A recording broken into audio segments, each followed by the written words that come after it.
Napansin mo ba? Kapag may malalakas na bagyo, may mga barkong hindi nananatili sa port, kundi umaalis at nag-a-anchor sa mas ligtas na bahagi ng dagat.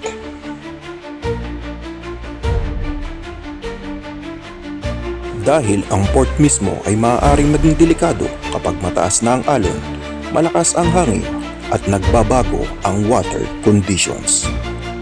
Kapag sobrang lakas ng hangin at alon, maaaring magkaroon ng matinding strain sa mooring lines.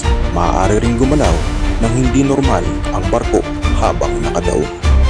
Kaya sa ilang sitwasyon, depende sa kondisyon ng barko, port at utos ng authorities o master, mas ligtas na mag-anchor sa isang designated o sheltered anchorage kaysa manatili sa berth.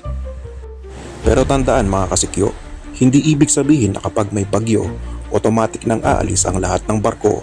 Ang desisyon ay nakadepende sa weather forecast, port conditions, draft, anchorage stability at instruction ng authorities. Sa dagat, hindi laging mas ligtas ang manatili. Minsan, ang pinakamagandang desisyon ay ang lumayo bago lumala ang kondisyon. Follow Port Secure PH for more videos. Stay tuned!